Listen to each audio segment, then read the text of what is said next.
Pyra and Mythra are one of the most controversial characters in Smash Ultimate. But the question is, are they overrated? Are they not as good as people say they are?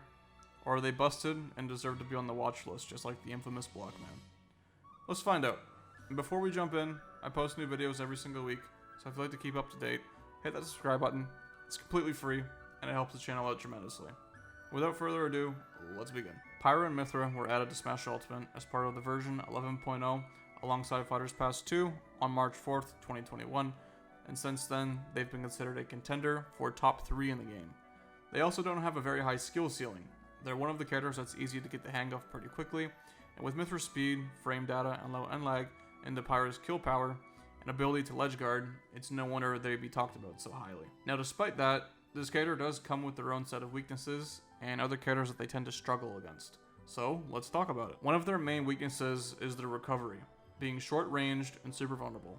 Mythra's side B is very easy to gimp at ledge, and she also lacks kill power, which forces you to change to Pyra, but that also brings its own load of difficulties due to her poor movement and horrendous frame data, which can lead to you being very inconsistent. Pyra and Mythra don't have many losing matchups, aside from the most common ones being Pikachu, Diddy Kong, and Min Min.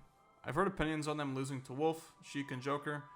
I won't be discussing those ones as I don't really have much of an opinion on them, and the majority of people never seem to bring them up in discussion, so I'll just tackle their common ones for now. I can say as someone who's done this matchup several times, this matchup fucking blows. No matter what, you cannot land a killing blow on this bastard. He'll just camp you out, ledge guard you with back air, but Pikachu's main advantage in this matchup is that his specials outclass them. Pyra and Mythra are also swordies with less range and speed than Shulk. I'm no Shulk expert, but as far as I know, Shulk loses to Pikachu pretty badly. So comparing Shulk to Aegis in this matchup, it's clear who the winner is here in the Aegis and Pikachu matchup. Pikachu is also another character who doesn't tend to get thrown around by combos, and that just kind of takes away from Pyra and Mythra's advantage.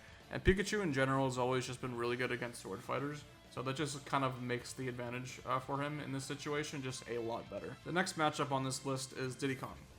Diddy's game plan is just very strong against Aegis and in general. Banana out of shield is excellent, whiff punishing is very good, command grab into attack is also stellar against Aegis. Diddy's edge guarding is one of his strongest tools in general, and it's very simple against Aegis.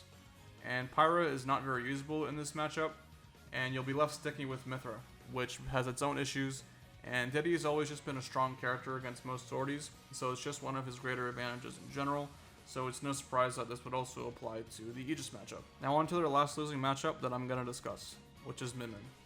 In this matchup, it's very hard for Aegis to play neutral, since Min Min's range is by far the longest in the game, and it doesn't require her to approach. And that doesn't leave any reliable way to combat against her massive range, unless in certain situations, if Min Min spams double arms. Which I don't know why you would do that, even though I've seen it, but that would make punishing her a lot easier. Aegis also has no ways of edgeguarding her reliably, and if you get sent off stage, you can kiss your butt goodbye. Since Min Min's edgeguarding is by far her strongest tool, and her 2 frames are very reliable, especially on Ram Ram, which is one of her best moves in her entire kit, Aegis is very heavy on playing neutral, but against Min Min, the main thing you struggle against is neutral, which makes this matchup stupidly horrendous for Aegis in the long run. Now that we've seen and went over Pyra and Mythra's weaknesses in the metagame, that leaves us with our question. Are they overrated? And the answer is no.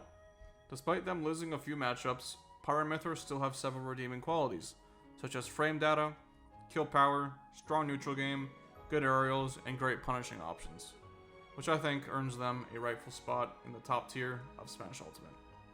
If you disagree on any of my takes, be sure to let me know below. I always like reading people's feedback, and I tend to respond to as many as I can.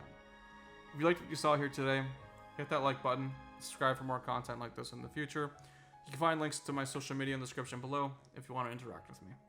With all that said and done, thank you for watching, and I'll see you in the next one.